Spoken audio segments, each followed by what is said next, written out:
What's going on, guys? It's your boy Happy, bringing the latest and most up-to-date information about Square Enix. Today we're going to be giving you guys an in-depth review about Final Fantasy Dissidia NT, so stick around for that. I'm so flattered!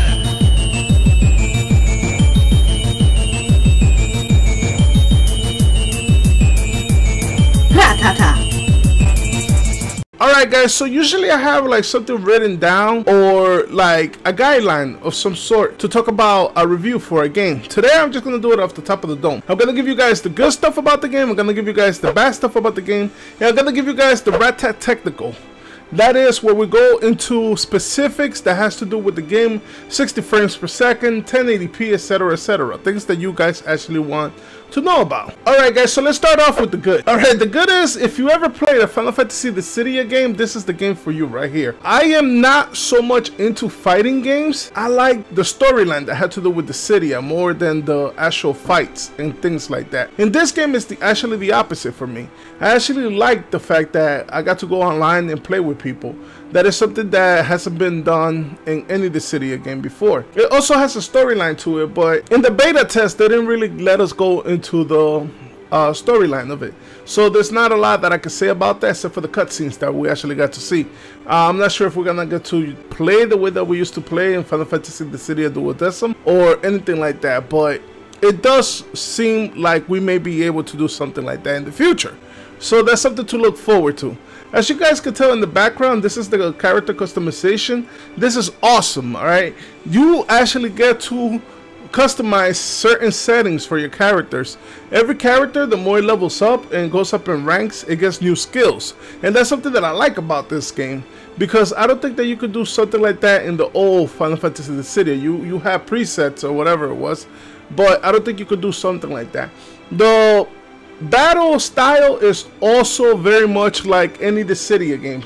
So if you ever play a Dissidia game in the past, you have brave attacks and then you have damage attacks. The brave attacks is you lower their points basically until they're broken, and then with your actual damage attack, which is square, you get to hit them and take away their HP.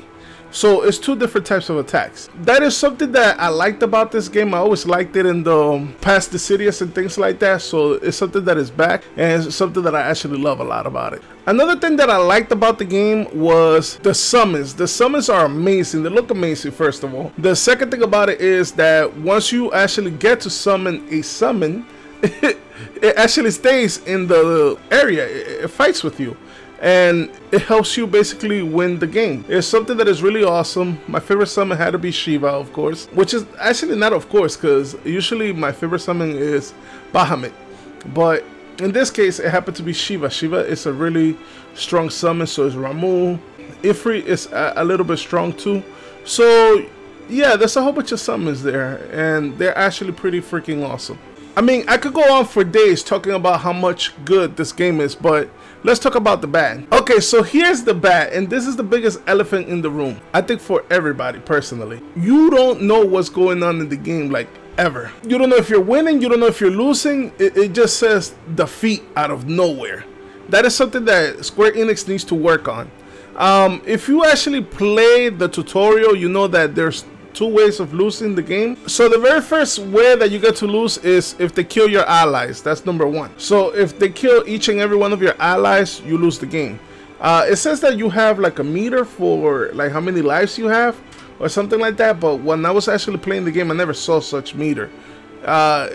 So Square, you really got to work on that. I have no idea what's going on half the time. That is the biggest disappointment in this game, the fact that I just don't know what's going on in it. I don't know if we're winning, I don't know if we're losing. Just I don't know where it'll say defeat or it'll say victory.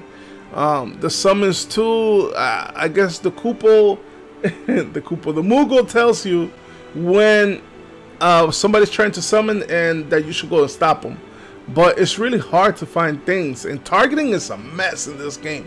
It is so hard to target. I literally had somebody in front of me beating me down, and I kept pressing L2, L2, L2, and I couldn't target them.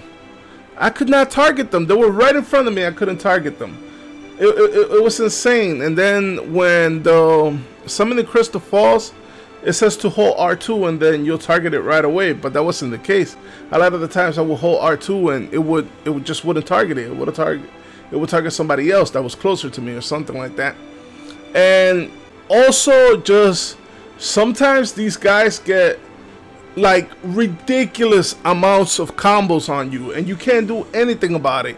Like, there's been so many times where I actually blocked, you know, the attacks, and they'll be relentless. Like, I can't block it, I can't dodge it, I can't do anything about it. It was just like ridiculous. And finally, the last bad thing I gotta say about it is the way that you get paired up with people. Sometimes you'll get paired up with people around your age, you know, beginners or whatever it is. But how am I a level bronze E getting paired up against somebody who's a silver C or a silver A? This person has a lot more experience than I do. I didn't think that was fair.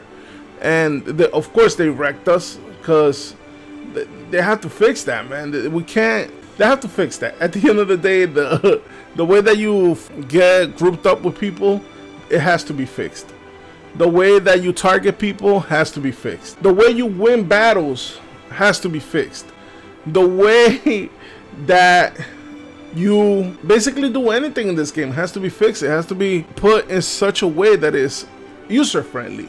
And that's what I feel it's not. I don't think it's user friendly. I think that you either know what you're doing or you don't know what you're doing. There's no in between in this game. I don't know if it's an emphasis on maybe put really big numbers or like something there saying, hey, your team only has 3 lives, be careful, or something like that, to let you guys know, hey, we're about to lose, or oh, hey, you know, we almost got the other team, you know, they only have 3 lives left.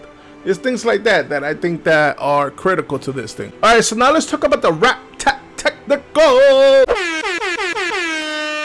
This game runs at a smooth 60 frames per second. It is beautiful. It also gives you the option to put HDR. Once you put that HDR, man, if you got that 4K, looks amazing. However, if you're on online play and you have the HDR on, I've noticed personally that it slows way the hell down. Way the hell down. You get so much lag. It's ridiculous. So that's something that they gotta work on. I personally turned off my HDR because I was just getting wrecked at that point, because everything was running so slow that I really didn't know what was going on. And yeah, no. But yeah, the HDR though for like cinematics and things like that looks beautiful, my friends. Beautiful. It was beautiful. The game does run usually smoothly, even though it's online gameplay and all of that. I only had a couple of instances where it was a little bit laggy, but it had a lot to do with, I'm guessing, the other person's connection. I personally have really excellent internet, so I know it wasn't on my behalf.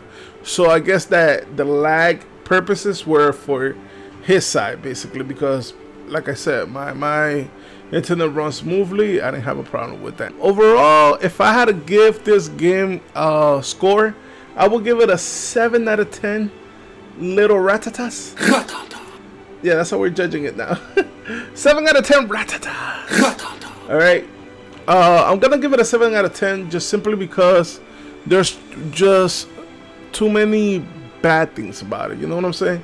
Like, if it had more, like, it does have more good than bad, definitely. The good far outweighs the bad in this situation. However, there's little things that need to be taken care of, and the main thing is that this game needs to let us know exactly what's going on at all times for everybody. Hey, listen, you're almost about to die. You only have 3 lives left. Hey, listen, if you summon this thing, you could win, or something like that. Just let us know, man. You know what I'm saying? We're confused half the time. We're confused. All I'm asking you guys is to let us know. Oh, I'm sorry, but I have to mention this.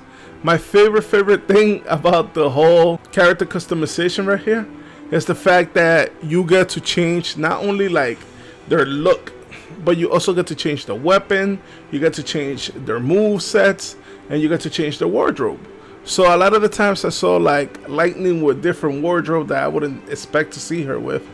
And the treasure system, yeah, that's another thing. The treasure system is pretty cool.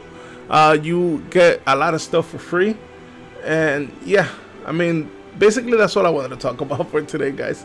I don't usually do a lot of reviews, but this is one of the many ones that are coming in the future.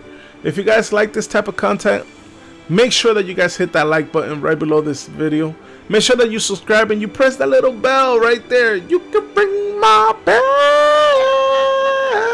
or ring my bell, because if you ring that bell, you'll know exactly whenever I upload content. Alright guys, remember, forget the haters, stay happy. Have a nice day. I'm all about that bass, 'cause you know I'm all about that